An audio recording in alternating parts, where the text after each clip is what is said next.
અત્યારના સમયમાં જે રીતે ડાયાબિટીસ થઈ રહ્યા છે એમાંથી અડધા ડાયાબિટીસ તો અટકાવી શકાય એવા હોય છે, અથવા તો જેમને ડાયાબિટીસ થઈ છે એમાંથી પણ ઘણા બધા લોકોને દવા વગર ડાયાબિટીસ કંટ્રોલ કરી શકાય, ઇવન ડાયાબિટીસ રિવર્ટ પણ કરી શકાતો હોય છે.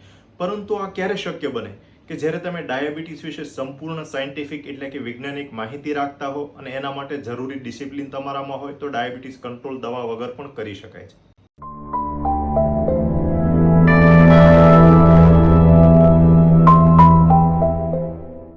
હેલો ફ્રેન્ડ્સ, હું doctor Bharatbhai Sonani medical education સિરીઝમાં આપણે આ વખતે વાત કરવાના છીએ રોગોમાં મહાભયંકર રાક્ષસ કહી શકાય એવા રોગ એટલે કે ડાયાબિટીસ વિશે. ડાયાબિટીસ અત્યારના સમયમાં ગ્લોબલ પેન્ડેમિક એટલે કે વૈશ્વિક મહામારી છે એવું કહી શકાય. ડાયાબિટીસ એક મહાભયાનક રોગ નહીં પરંતુ અનેક રોગોનું ઘર એટલે કે રોગ પેદા થવાની ફેક્ટરી છે એવું કહી શકાય. મિત્રો, આપણે આ વિડીયો સિરીઝમાં ડાયાબિટીસ વિશે વાત કરવાના છે. ડાયાબિટીસ વિશે સંપૂર્ણ વૈજ્ઞાનિક એટલે કે સાયન્ટિફિક માહિતી મેળવશું. આપણે વિડીયોમાં ડાયાબિટીસમાં નોર્મલ બ્લડ શુગર કઈ રીતે કંટ્રોલ રહેતું હોય, ડાયાબિટીસમાં શા માટે બ્લડ શુગર કંટ્રોલ ના રહે, આ બધી માહિતી મેળવશું. મિત્રો, ડાયાબિટીસનું સાયન્સ એટલે કે વિજ્ઞાન સમજવું થોડું અઘરું છે. વિડીયોમાં તમને એક્સાઇટમેન્ટ કે એન્ટરટેનિંગ વસ્તુ ના લાગે, જેમ કે નોર્મલી યુટ્યુબમાં ઘણા બધા ડાયાબિટીસ વિશે વિડીયો હોય જેમાં ઘણીવાર અમુક ખોટી કે અર્ધસત્ય માહિતી આપવામાં આવી હોય જેના લીધે તમને એક્સાઇટિંગ લાગે, એન્ટરટેનિંગ લાગે. મિત્રો, આ વિડીયો મારો કદાચ એક્સાઇટિંગ કે એન્ટરટેનિંગ નહીં લાગે, પરંતુ આ વિડીયોની અંદર હું ડાયાબિટીસ વિશે સંપૂર્ણ વૈજ્ઞાનિક માહિતી એકદમ બને એટલું સરળ ભાષામાં તમને સમજાય એવી આપવામાં કોશિશ કરીશ. પોસિબલ છે કે કદાચ વિડીયો તમને એકવાર જોવાથી ના સમજાય, પરંતુ જો તમને ખરેખર ડાયાબિટીસ વિશે સંપૂર્ણ માહિતી, વૈજ્ઞાનિક તથ્ય જાણવામાં અને એને દવા વગર કે મિનિમમ દવા સાથે કંટ્રોલ કરવામાં રસ હોય તો તમે 2-3 વાર વિડીયો જોઈને પણ આના વિશે તમે માહિતી, સંપૂર્ણ વૈજ્ઞાનિક માહિતી સમજી શકો છો. મિત્રો, આપણે વિડીયો સિરીઝમાં અલગ અલગ ભાગમાં જોઈશું કે નોર્મલી બ્લડ શુગર કઈ રીતે કંટ્રોલ થતું હોય. બીજા વિડીયોમાં જોઈશું કે ડાયાબિટીસની પેથોફિઝિયોલોજી એટલે કે નોર્મલ ક્રિયામાં ક્યાં ગડબડ થાય છે જેના કારણે ડાયાબિટીસ થતું હોય છે, એટલે કે ડાયાબિટીસ થવા માટે કેવા કેવા પરિબળો જવાબદાર હોય એ આપણે જાણશું. જ્યારે એ આપણે જાણતા હોય તો જ આપણે ડાયાબિટીસને કંટ્રોલ કરી શકીએ. આ ઉપરાંત એના આગળના વિડીયોમાં આપણે જોઈશું કે ડાયાબિટીસ માટે કેવી કેવી આપણે રોજિંદી ક્રિયામાં ફેરફાર કરીએ, આપણે ખોરાકમાં એટલે કે ડાયટમાં કેવા ફેરફાર કરીએ જેથી કરીને ડાયાબિટીસને મિનિમમ દવા અથવા તો દવા વગર કંટ્રોલ કરી શકાય. આ ઉપરાંત એના પછીના વિડીયોમાં આપણે ડાયાબિટીસ માટે અમુક યોગા, મેડિટેશન એ કઈ રીતે કામ થતું હોય, અને એક વિડીયોમાં સ્પેશિયલ એના માટે પણ જોઈશું કે શું ઓપરેશનથી ડાયાબિટીસ મટી શકે. હા, કદાચ તમને નવાઈ લાગશે કે ઓપરેશનથી ડાયાબિટીસ મટતું હોય, પરંતુ હા, એ પણ પોસિબલ છે, એના વિશે પણ આપણે જાણશું. પરંતુ આ બધી વસ્તુ ત્યારે જ આપણને સમજાય કે જ્યારે આપણને નોર્મલ બ્લડ શુગર કઈ રીતે કંટ્રોલ થતું હોય, નોર્મલ ડાયાબિટીસનું સાયન્સ શું છે એના વિશે આપણને માહિતી હોય. તો મિત્રો, આજના વિડીયોમાં આપણે જોઈશું કે નોર્મલ બ્લડ શુગર કઈ રીતે કંટ્રોલ થાય, શરીરમાં એને કંટ્રોલ કરવા માટે કેવી ક્રિયા આવેલી હોય અને શું શું હોર્મોન એમાં કામ કરતા હોય. તો મિત્રો, નોર્મલ બ્લડ શુગર એટલે શું? એટલે કે નોર્મલ લોહીમાં શુગરનું પ્રમાણ કેટલું હોવું જોઈએ, એટલે કે ગ્લુકોઝનું પ્રમાણ કેટલું હોવું જોઈએ. તો નોર્મલ વ્યક્તિમાં 70 થી 140 એટલે કે ભૂખ્યા પેટે જ્યારે હોય ત્યારે વ્યક્તિમાં 110 ની નીચે હોય તો એને નોર્મલ બ્લડ શુગર કહી શકાય, અને જેમાં પછી મેક્સિમમ 130-140 હોય ત્યાં સુધી એને નોર્મલ કહી શકાય. જ્યારે ભૂખ્યા પેટે 110 થી વધારે બ્લડ શુગર જાય અને જેમાં પછી 130-40 થી વધારે બ્લડ શુગર જાય ત્યારે આપણે એને ડાયાબિટીસ છે એવું કહી શકાય. જે રીતે ઉપરનું લેવલ છે એ રીતે નીચેનું લેવલ પણ કંઈક હોવું જોઈએ. જ્યારે બ્લડ પ્રેશર 60-70 થી નીચે જાય ત્યારે હાઇપોગ્લાયસેમિયા એટલે કે શુગર ઓછું થયું એવું કહી શકાય. મિત્રો, ગ્લુકોઝ એક એવું મોલેક્યુલ છે એટલે કે એક એવું કણ છે શરીરમાં કે શરીરના દરેક અંગને, દરેક કોષ એટલે કે દરેક સેલને એનર્જી મેળવવા માટે માત્ર અને માત્ર ગ્લુકોઝનો ઉપયોગ કરી શકે. ખોરાકની અંદર બીજા ઘણા બધા ઘટકો આવેલા હોય જેમ કે ફેટ, પ્રોટીન, વિટામિન્સ, મિનરલ્સ, પરંતુ આ બધાના રોલ અલગ હોય, પરંતુ એનર્જી તો માત્ર ગ્લુકોઝમાંથી જ શરીર મેળવી શકે. એટલા માટે શરીરને નોર્મલ કાર્યરત રહેવા માટે લોહીની અંદર નોર્મલ ગ્લુકોઝનું પ્રમાણ જળવાઈ રહે એ ખૂબ જ અગત્યનું હોય. જ્યારે બ્લડમાં શુગરનું પ્રમાણ ઘટી જાય ત્યારે પણ તકલીફ થતી હોય. બ્લડમાં જ્યારે શુગર ઓછું થાય ત્યારે ઘણીવાર દર્દીને એકદમ વીકનેસ લાગે, શરીરમાં ધ્રુજારી આવવા માંડે, આંખે અંધારા આવવા માંડે, શરીરે પરસેવો વળી જાય. ઇવન વધુ શુગર ઘટે તો દર્દી બેભાન થઈ જાય. ઇવન વધુ શુગર ઘટે તો દર્દી એકદમ હાઇપોગ્લાયસેમિક કોમા એટલે કે કોમા સુધી જઈ શકે.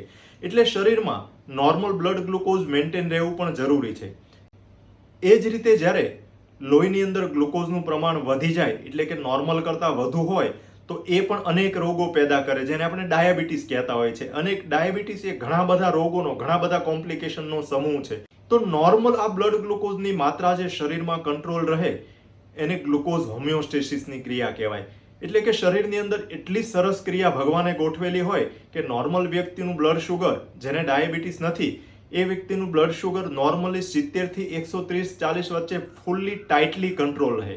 વ્યક્તિ ગમે એટલું ગળ્યું ખાય તો પણ એનું બ્લડ શુગર ના વધે, અને વ્યક્તિ જ્યારે એક દિવસ નકોરડો ઉપવાસ કરે તો એનું શુગર ઘટી પણ ના જાય. આ જે ક્રિયા છે બ્લડ શુગર કંટ્રોલ કરવાની, એને ગ્લુકોઝ હોમિયોસ્ટેસિસ કહેવાય. તો મિત્રો, આજે આપણે આ ક્રિયા વિશે ટોટલ જાણશું કે નોર્મલી બ્લડ ગ્લુકોઝ કઈ રીતે કંટ્રોલમાં થતું હોય. હવે મિત્રો, નોર્મલી બ્લડ શુગર જળવાઈ રહેવા માટે બે ક્રિયાઓ થાય, જેને આપણે બે વિભાગમાં વહેંચીશું. એક ગ્લુકોઝ અપિયરન્સ, એટલે કે ગ્લુકોઝનું લોહીમાં આવવું. ગ્લુકોઝ લોહીમાં આવે એના લીધે બ્લડ શુગરમાં વધારો થતો હોય. અને બીજી વસ્તુ છે ગ્લુકોઝ ડિસઅપિયરન્સ, એટલે કે ગ્લુકોઝનું લોહીમાંથી બહાર જવું. તો હવે આપણે સૌથી પહેલા જોઈએ કે ગ્લુકોઝ અપિયરન્સ એટલે કે બ્લડમાં ગ્લુકોઝ આવે ક્યાંથી. તો ગ્લુકોઝને બ્લડમાં આવવાના મુખ્ય 3 રસ્તા જ છે.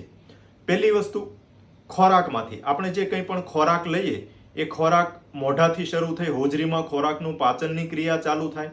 ખોરાક ધીમે ધીમે જે કાર્બોહાઈડ્રેટ્સ છે ધીમે ધીમે કાર્બોહાઈડ્રેટના સૌથી સરળ સ્વરૂપ એટલે કે ગ્લુકોઝમાં રૂપાંતરિત થાય. નાના આંતરડાના છેડાના ભાગમાંથી એ ગ્લુકોઝ છે એ બ્લડમાં ભળીને સર્ક્યુલેશનમાં ભળી અને લોહીમાં આવતો હોય, એટલે કે બ્લડમાં ગ્લુકોઝનું અપિયરન્સ થાય. બીજો રસ્તો છે લીવરમાંથી ગ્લાયકોઝિનોલાઇસિસ. જે ગ્લુકોઝ લીવરમાં સ્ટોર કરવામાં આવે, ગ્લાયકોજન સ્વરૂપે સ્ટોર કરવામાં આવે, એ ગ્લાયકોજનનું બ્રેકડાઉન કરી અને એને ગ્લુકોઝમાં રૂપાંતરિત કરી અને બ્લડમાં રિલીઝ કરવામાં આવે. બીજો રસ્તો છે કે લોહીમાં ગ્લુકોઝ લીવરમાંથી ગ્લાયકોઝિનોલિસિસ તરીકે આવે. અને ત્રીજો રસ્તો છે લોહીમાં ગ્લુકોઝ આવવાનું, ગ્લુકોનિયોજિનેસિસ, એટલે કે નવા ગ્લુકોઝનું પ્રોડક્શન કરવું. મિત્રો, આપણે લીવર પાસે એવી કેપેસિટી છે જે અમુક અમાઇનો એસિડ્સ, ફેટી એસિડ્સ કે બીજા એ પ્રકારના તત્વોમાંથી જ્યારે શરીરમાં ગ્લુકોઝ ઘટી જાય ત્યારે એમાંથી નવા ગ્લુકોઝનું પ્રોડક્શન કરતું હોય. જે નવો ગ્લુકોઝ બનવો એ ક્રિયાને ગ્લુકોનિયોજિનેસિસ કહેવાય, એટલે કે નવો ગ્લુકોઝ બનવાની ક્રિયા. તો મિત્રો, આ 3 ક્રિયા દ્વારા ગ્લુકોઝ છે એ લોહીમાં આવતું હોય, એટલે કે લોહીમાં ભળતું હોય. એટલે કે આ 3 ક્રિયા છે બ્લડમાં ગ્લુકોઝ વધારવાનું કામ કરતી હોય. હવે બીજી ક્રિયા આપણે જોઈએ કે ગ્લુકોઝ ડિસઅપિયરન્સ, એટલે કે લોહીમાંથી ગ્લુકોઝ જાય કઈ રીતે. તો મિત્રો, આપણે જોયું કે શરીરના દરેક અંગને એનર્જી માટે ગ્લુકોઝની જરૂર પડે, એ જે અમુક માત્રામાં ગ્લુકોઝ વાપરતું હોય. પરંતુ જ્યારે બ્લડની અંદર જેમાં પછી ગ્લુકોઝનો લોડ એક સાથે આવે અને ગ્લુકોઝ લોહીમાં ભળે ત્યારે નોર્મલ વ્યક્તિને જો કંટ્રોલ ના હોય તો બ્લડ ગ્લુકોઝ છે એ વધતું જાય. પરંતુ કુદરતી ગ્લુકોઝ કંટ્રોલ કરવાની ક્રિયા, શુગર કંટ્રોલ કરવાની ક્રિયા એવી હોય કે બ્લડ ગ્લુકોઝને વધવા ના દે. તો જ્યારે બ્લડની અંદર ગ્લુકોઝ શુગર વધે ત્યારે શરીરની અંદર 3 એવા અંગ છે કે જે એક્સ્ટ્રા ગ્લુકોઝને સ્ટોરેજ કરવાનું કામ કરતા હોય. આ 3 અંગની અંદર સૌથી પહેલી વસ્તુ છે સ્કેલેટલ મસલ, એટલે કે આપણા સ્નાયુઓ. આપણા શરીરના બધા જ જે સ્નાયુઓ છે એ સ્નાયુ છે ગ્લુકોઝને અપટેક કરવા માટેનું સૌથી મોટું અને સૌથી સ્ટ્રોંગેસ્ટ ઓર્ગન છે. મેક્સિમમ યુટિલાઇઝેશન ગ્લુકોઝનું છે એ મસલ કરી શકે. બીજું છે લીવર. લીવરની અંદર ગ્લુકોઝ છે એ સ્ટોર થતો હોય, એ ગ્લુકોઝ ગ્લાયકોજન સ્વરૂપે સ્ટોર થાય તથા અમુક તત્વો સ્વરૂપે સ્ટોર થતો હોય. અને ત્રીજી વસ્તુ છે એડિપોઝ ટિશ્યુ. એડિપોઝ ટિશ્યુ એટલે શરીરમાં આવેલી ચરબી. તો જ્યારે બ્લડ ગ્લુકોઝ વધે ત્યારે જે આ 3 ઓર્ગન મેં કીધા એ એક્સ્ટ્રા ગ્લુકોઝના સ્ટોર હાઉસ છે. પરંતુ મિત્રો, આ ક્રિયા હવે હું આગળ જણાવું છું એ સમજવી બહુ જ જરૂરી છે. આ જે સ્ટોર હાઉસ છે ગ્લુકોઝનો સ્ટોરેજ કરી શકે, આ એક પ્રકારના સ્ટોર રૂમ છે. પરંતુ આ સ્ટોર રૂમ છે લોક થયેલા હોય, એટલે કે આ સ્ટોર રૂમ છે ડાયરેક્ટલી ના થઈ શકે. એના માટે ઇન્સ્યુલિનની જરૂર પડે. જ્યારે ઇન્સ્યુલિનની અસર થાય ત્યારે જ આ 3 ઓર્ગન છે એ ગ્લુકોઝને લઈ શકે. જ્યાં સુધી ઇન્સ્યુલિન એને મદદરૂપ ના થાય ત્યાં સુધી આ 3માંથી એકેય અંગ છે ગ્લુકોઝ ના લઈ શકે. એટલે કે ટૂંકમાં કહીએ તો જ્યારે બ્લડ ગ્લુકોઝ વધે ત્યારે ઇન્સ્યુલિન એક્શનમાં આવે. એ ઇન્સ્યુલિન આ 3 ઓર્ગનને, એટલે કે આ 3 અંગ, સ્કેલેટલ મસલ એટલે કે આપણા સ્નાયુઓ, લીવર અને એડિપોઝ ટિશ્યુ એટલે કે ચરબી, આ 3ને ઓર્ડર કરે કે જે તમારું બ્લડમાં એક્સ્ટ્રા શુગર એટલે કે ગ્લુકોઝ છે એ અપટેક કરી લે, એટલે કે એની અંદર લઈ લે, જેથી કરીને બ્લડમાંથી ઓછું થઈ શકે અને સ્ટોર કરી શકે. સાવ સરળ ભાષામાં સમજવું હોય તો આ ગ્લુકોઝ માટેના સ્ટોર રૂમ છે, પરંતુ એ લોક થયેલા હોય. એ લોક છે એ માત્ર ઇન્સ્યુલિન એટલે કે ઇન્સ્યુલિન દ્વારા જ ખુલી શકે. એટલે એક્સ્ટ્રા શુગરને એ સ્ટોર રૂમમાં સ્ટોર કરવા છે, પરંતુ ઇન્સ્યુલિન રૂપી ચાવી હશે તો જ થઈ શકે. મિત્રો, આગળ ડાયાબિટીસ કઈ રીતે થાય એ સમજવું હોય તો આ ખૂબ જ અગત્યનો મુદ્દો છે. બ્લડમાં ગ્લુકોઝ એક્સ્ટ્રા હોય એ આ ત્રણેય સ્ટોર રૂમમાં નાખવું છે, ત્યારે ઇન્સ્યુલિન રૂપી ચાવી છે એ આપણા ગ્લુકોઝ સ્ટોરેજનું તાળું ખુલ્લી શકે તો જ તે ગ્લુકોઝ તમારું લોહીમાંથી ઓછું કરી અને સ્ટોરમાં જઈ શકે. મિત્રો, ડાયાબિટીસ થવા માટે ઇન્સ્યુલિન ઓછું થવું અને ઇન્સ્યુલિન રેઝિસ્ટન્સ થવું આ બે ક્રિયા હોય. ઇન્સ્યુલિન રેઝિસ્ટન્સ થવો એટલે શું હોય? ઇન્સ્યુલિન પૂરતું હોય પરંતુ ઇન્સ્યુલિન કામ ના કરી શકે. એટલે કે ચાવી છે પરંતુ લોક ખરાબ થયું છે, જેના કારણે સ્ટોર રૂમનું લોક ખુલ્લી શકતું નથી, એટલે આપણે ગ્લુકોઝ એક્સ્ટ્રા સ્ટોર રૂમમાં નાખી શકતા નથી. એટલે કે ઇન્સ્યુલિનની હાજરી છે પણ એ ઇન્સ્યુલિનને જે અંગ ઉપર કામ કરીને ગ્લુકોઝ અપટેક કરવાનું, લોહીમાંથી ઓછો કરવા માટે સ્ટોરમાં ધકેલવાનું કામ છે, એ દરેક અંગ ઉપર આવેલા રિસેપ્ટર એટલે કે લોક છે એ ખરાબ થયા છે, એના લીધે ના થઈ શકે, એને ઇન્સ્યુલિન રેઝિસ્ટન્સ કહેવાય. મિત્રો, આપણે જોયું કે બ્લડમાં ગ્લુકોઝ આવે ક્યાંથી, એટલે કે બ્લડમાં ગ્લુકોઝમાં વધારો ક્યાંથી થાય અને બ્લડમાંથી ગ્લુકોઝ જાય કઈ રીતે. પરંતુ આ બધી ક્રિયાને નિયંત્રણ કોણ કરે, એટલે કે કંટ્રોલ કોણ કરે? તો મિત્રો, હવે આપણે એક કંટ્રોલ કરતા હોર્મોન વિશે જોઈશું. મિત્રો, આના માટે કંટ્રોલ કરતા ઘણા બધા હોર્મોન હોય, જેમાંથી મુખ્યત્વે છે 4 હોર્મોન. સૌથી પહેલું છે ઇન્સ્યુલિન, બીજું છે ગ્લુકાગોન હોર્મોન, ત્રીજું અને ખૂબ જ અગત્યનું સમજવા જેવું ગટ હોર્મોન્સ, અને ચોથું છે અમાઇલિન. બીજા ઘણા બધા માઇનોરનો હોર્મોન ગ્લુકોઝ હોમિયોસ્ટેસિસમાં હોય, પરંતુ આપણે આ 4 હોર્મોન વિશે મુખ્યત્વે સમજશું. સૌથી પહેલા આપણે જોઈએ ઇન્સ્યુલિન. આપણે નોર્મલી સાંભળ્યું છે કે ડાયાબિટીસના દર્દીએ ઇન્સ્યુલિન લેવા પડે, ડાયાબિટીસના દર્દી ઇન્સ્યુલિન લેતા હોય. તો આ ઇન્સ્યુલિન શું છે? તો મિત્રો, ઇન્સ્યુલિન એ એક એવો હોર્મોન્સ એટલે કે અંતઃસ્ત્રાવ છે જે આપણા સ્વાદુપિંડ એટલે કે પેન્ક્રિયાઝમાં બીટા સેલ આવેલા હોય. તો બીટા સેલ છે ઇન્સ્યુલિનનું પ્રોડક્શન કરતા હોય, એટલે કે ઇન્સ્યુલિન બનાવતા હોય. એટલે આપણા શરીરની અંદર નેચરલ કુદરતી ઇન્સ્યુલિન છે એ સ્વાદુપિંડમાં આવેલા બીટા સેલમાંથી બનતું હોય. હવે શરીરમાં આ બીટા સેલમાંથી ઇન્સ્યુલિન બને, એ ઇન્સ્યુલિન બનવું અને ઇન્સ્યુલિન સિક્રેશન થવું, સિક્રેશન એટલે કે સ્વાદુપિંડમાંથી લોહીમાં ભળવું. જે આ ઇન્સ્યુલિન બનવાની અને સિક્રેશન થવાની ક્રિયા છે એ પણ એકદમ કંટ્રોલમાં હોય, એકદમ નિયંત્રણમાં હોય. જ્યારે શરીરમાં વધુ ઇન્સ્યુલિન જરૂર કરતા હોય તો આપણું ગ્લુકોઝ છે, બ્લડ ગ્લુકોઝ નોર્મલ કરતાં ઘટી જાય અને હાઇપોગ્લાયસીમિયા થઈ જાય, શુગર ઘટી જાય, એ પણ એક કોમ્પ્લિકેશન છે. તો આ ઇન્સ્યુલિન સિક્રેટ થવાની ક્રિયા છે એ પણ એક કંટ્રોલમાં એટલે કે નિયંત્રણમાં હોય. હવે જે પેન્ક્રિયાઝના બીટા સેલ છે એના ઉપર એવા સેન્સર લાગેલા હોય, એટલે કે એવા સેન્સિંગ ઓર્ગન્સ હોય, રિસેપ્ટર હોય કે બ્લડની અંદર ગ્લુકોઝને સેન્સ કરે. જ્યારે બ્લડની અંદર ગ્લુકોઝ વધે ત્યારે ઇન્સ્યુલિનનું સિક્રેશન થાય. જેમ જેમ બ્લડ ગ્લુકોઝ વધે એમ એમ ઇન્સ્યુલિનનું સિક્રેશન થતું જાય. મિત્રો, અહીં આપણે એ સમજવું જરૂરી છે કે બીટા સેલ ઉપર જે રિસેપ્ટર છે એ એકદમ ગ્લુકોઝના લેવલ ઉપરથી સેન્સ કરીને ઇન્સ્યુલિન બનાવતા હોય. એટલે જ્યારે બ્લડ ગ્લુકોઝ 60 કરતાં ઓછું હોય ત્યારે ઇન્સ્યુલિનનું સિક્રેશન ના થઈ શકે, એટલે કે ઇન્સ્યુલિન ના બને નવું. એટલે કે બ્લડ ગ્લુકોઝ લેવલ છે ઇન્સ્યુલિન સિક્રેશન માટેનો સ્ટ્રોંગ સ્ટિમ્યુલેટર છે. મિત્રો, આપણે જોયું કે ઇન્સ્યુલિનના સિક્રેશન માટેનું સ્ટ્રોંગ સ્ટિમ્યુલન્ટ છે બ્લડ ગ્લુકોઝ લેવલ. એટલે કે ઇન્સ્યુલિન બનાવવા માટે, સિક્રેટ કરવા માટે સૌથી મહત્વનું ફેક્ટર છે બ્લડની અંદર ગ્લુકોઝનું લેવલ. આ ઉપરાંત બીજા 2-3 ફેક્ટર છે કે જેના લીધે ઇન્સ્યુલિન સિક્રેશન થતું હોય. બીજું ફેક્ટર છે ગટ હોર્મોન્સ, એટલે કે આંતરડામાંથી અમુક એવા હોર્મોન્સ બનતા હોય કે જે ઇન્સ્યુલિનનું સિક્રેશન, ઇન્સ્યુલિનનું કાર્ય વધારવામાં મદદરૂપ થતું હોય. ગટ હોર્મોન એ ખૂબ જ અગત્યનો ટોપિક છે, એટલે આપણે થોડી વાર પછી એને ડિટેલમાં જોઈશું.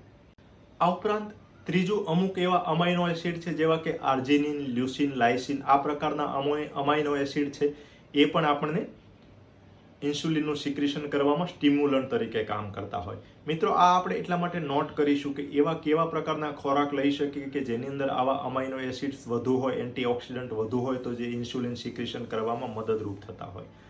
અને ચોથું સૌથી અગત્યનું સ્ટિમ્યુલન્ટ છે પેરાસિમ્પેથેટિક નર્વસ સિસ્ટમ. એટલે કે આપણા શરીરની અંદર જે પેરાસિમ્પેથેટિક નર્વસ સિસ્ટમ હોય, ઓટોનોમિક નર્વસ સિસ્ટમ હોય, એની અંદર એવી સિસ્ટમ ગોઠવાણેલી હોય કે જે આપણને ઇન્સ્યુલિન સિક્રેશન કરવા માટેની મદદરૂપ થતી હોય. આની સાથે 2 પોઈન્ટ હું તમને અગત્યનું કરીશ. પેરાસિમ્પેથેટિક સ્ટિમ્યુલેશન, ઇન્સ્યુલિન સિક્રેશન વધારે આપણને 2 રીતે મદદરૂપ થતું હોય. એક તો જે ઇન્સ્યુલિન બનવાની ક્રિયા છે એનો કિફેલિક ફેઝ હોય, એટલે કે આપણા શરીરની અંદર એક એવી રચના ગોઠવેલી હોય કે જ્યારે તમારો જમવાનો ટાઈમ શરીરને એન્ટિસિપેટ થાય. તમે જોયું હોય કે ઘણીવાર તમારે જમવાની જે ડેઇલી રૂટીન ટાઈમ હોય એ પહેલાં તમને ભૂખ લાગવાનું ચાલુ થાય, કારણ કે જે પાચક રસ બનવાની ક્રિયા છે એ તમારા ઓટોમેટિક તમારા જમવાના પહેલા ચાલુ થઈ જાય. તમે અમુક એવું જમવાનું વિચારો ત્યાં તમારા પાચક રસ બનવાનું ચાલુ થઈ જાય. એટલે કે આ જ રીતે જ્યારે શરીર એન્ટિસિપેટ કરતું હોય, એટલે કે શરીર જ્યારે એવું માનતું હોય કે આ સમયે રેગ્યુલર જમવાનું મળતું હોય છે, તો એ સમયે અમુક ઇન્સ્યુલિન બનવાનું કામ થતું હોય એને કિફેલિક ફેઝ ઓફ ઇન્સ્યુલિન સિક્રેશન કહેવાય.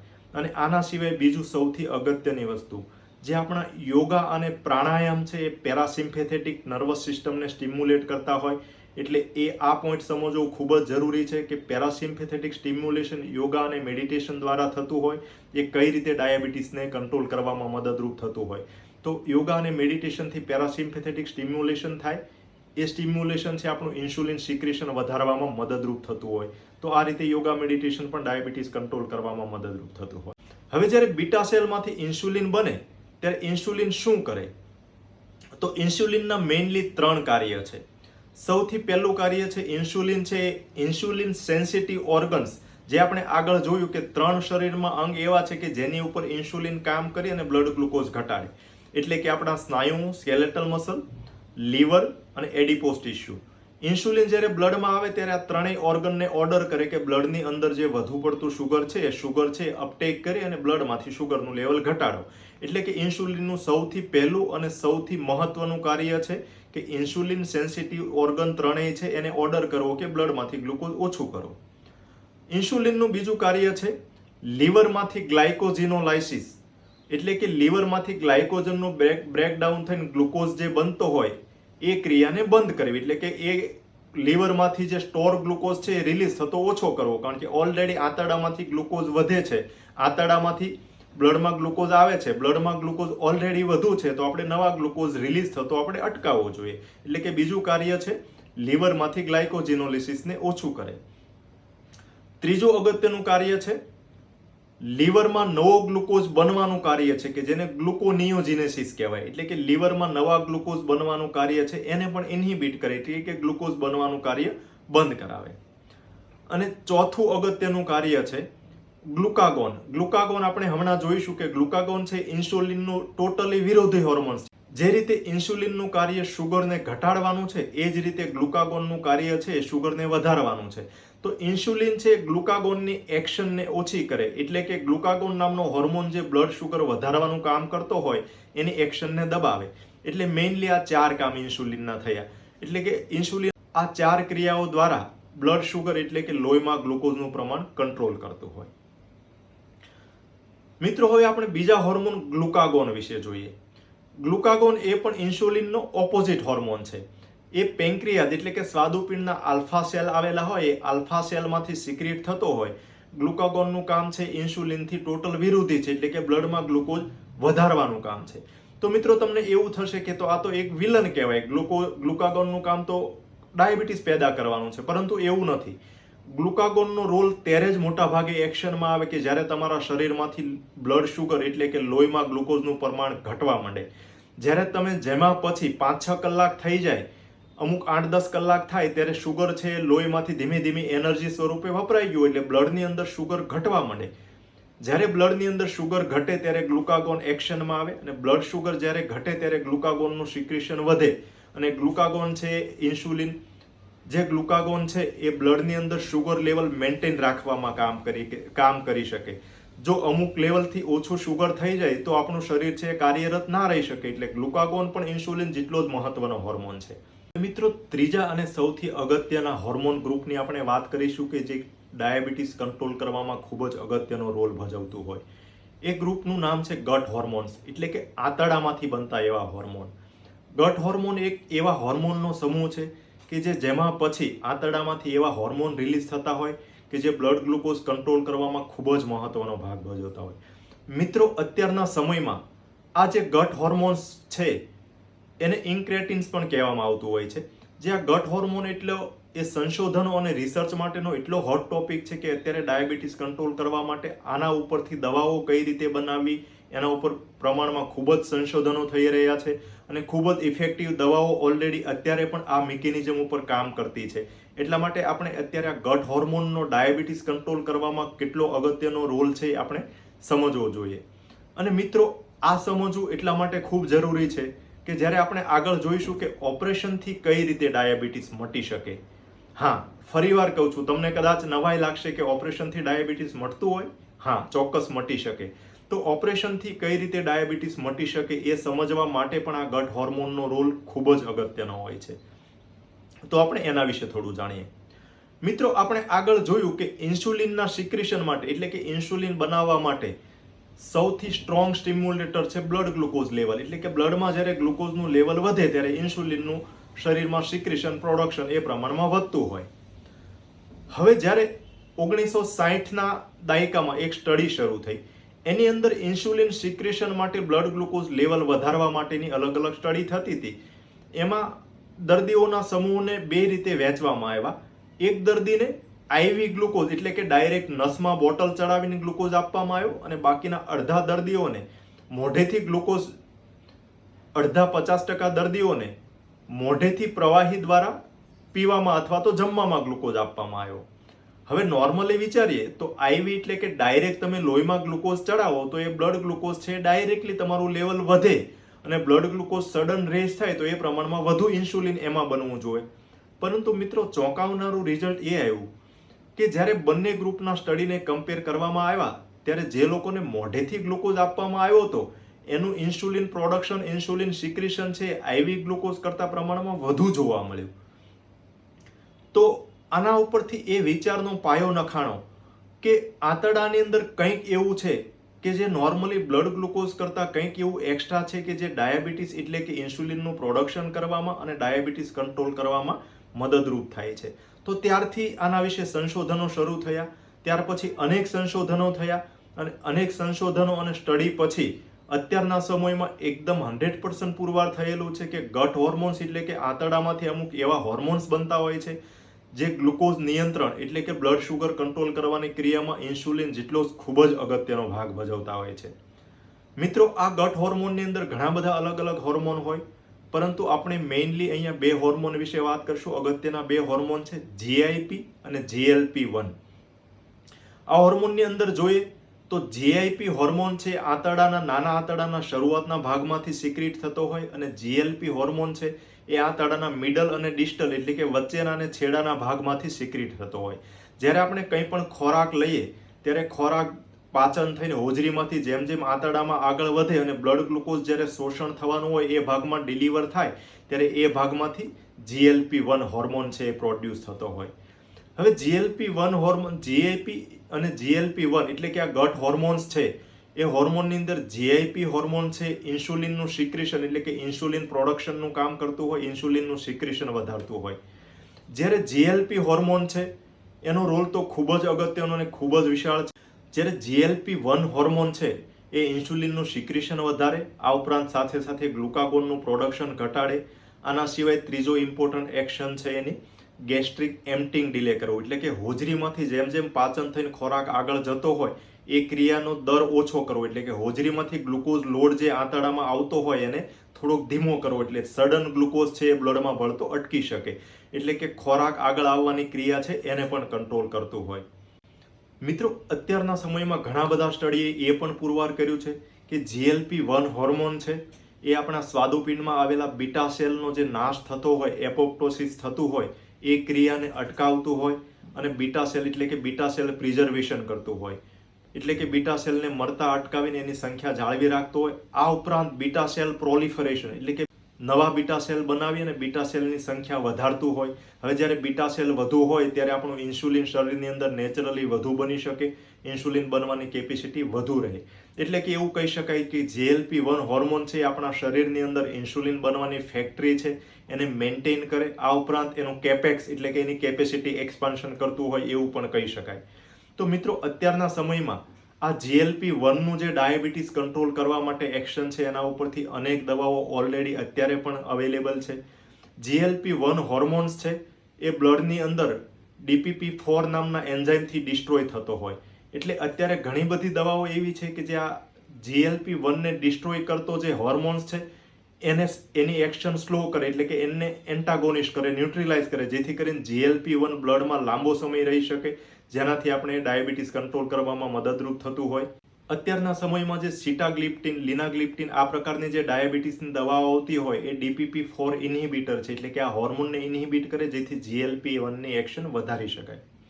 આ ઉપરાંત અત્યારના સમયમાં ઘણા એવા બધા સિન્થેટિક મોલેક્યુલ એટલે કે GLP-1 રિસેપ્ટર એગોનિસ્ટ એટલે કે શરીરની અંદર GLP-1 જેવું કાર્ય કરી શકે એવા મોલેક્યુલ પણ ઘણા બધા ડેવલપ કરવામાં આવ્યા છે.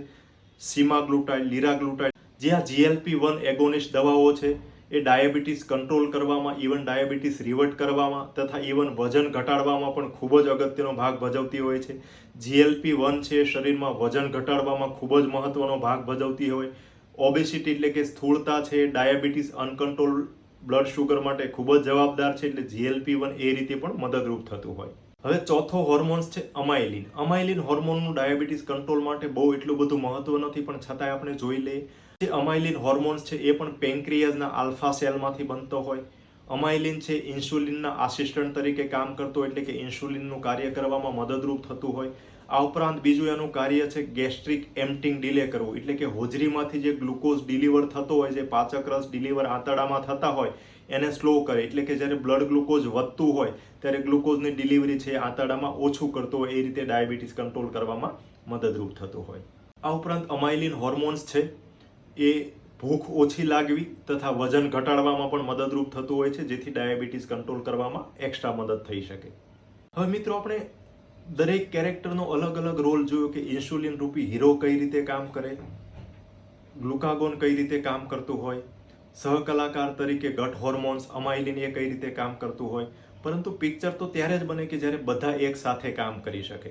તો મિત્રો હવે આપણે એ જોઈએ કે નોર્મલી બ્લડ ગ્લુકોઝ નિયંત્રણ કરવાની ક્રિયા એક સાથે કઈ રીતે થઈ શકે, એટલે કે ટૂંકમાં આપણે એ સમરી સાર જોઈએ કે બ્લડ ગ્લુકોઝ નિયંત્રણ કઈ રીતે થઈ શકે.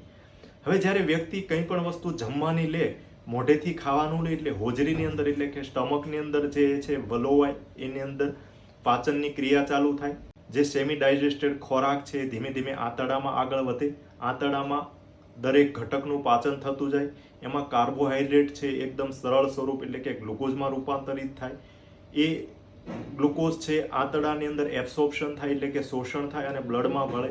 એ બ્લડમાં ભળેલો ગ્લુકોઝ છે એ બ્લડમાં ગ્લુકોઝનું લેવલ વધારે, બ્લડ ગ્લુકોઝ વધે એટલે કે બ્લડ શુગર વધે એટલે જ્યારે બીટા સેલ ઉપર સેન્સર લાગેલા હોય એ સેન્સ કરે કે બ્લડની અંદર ગ્લુકોઝ વધી રહ્યું છે, એટલે ઇન્સ્યુલિનનું સિક્રેશન પેદા કરે, ઇન્સ્યુલિન પેદા કરે. ઇન્સ્યુલિન બ્લડમાં ભળે, ઇન્સ્યુલિન પોતાનું કામ કરે એ પહેલા બાજુમાં જ આલ્ફા સેલમાં કહેતું જાય ગ્લુકાગોનને કે હમણાં તારું કામ નથી, એટલે ગ્લુકાગોનની એક્શનને ઇન્હિબિટ કરતું જાય, ગ્લુકાગોનને ઓછું કરતું જાય. હવે ઇન્સ્યુલિન જ્યારે બ્લડની અંદર ભળે એટલે ઇન્સ્યુલિનનું કામ છે એ ગ્લુકોઝને ઓછું કરવાનું છે. હવે બ્લડની અંદર જેમ જેમ ગ્લુકોઝનું ડિલિવરી થતી જાય એટલે કે હોજરીમાંથી આંતરડામાં આવતું જાય અને આંતરડામાંથી બ્લડમાં ભળીને શોષણ થતું જાય, બ્લડ ગ્લુકોઝનું લેવલ જેમ જેમ વધતું જાય એમ ઇન્સ્યુલિનનું સિક્રેશન છે એના પ્રમાણમાં વધતું જાય.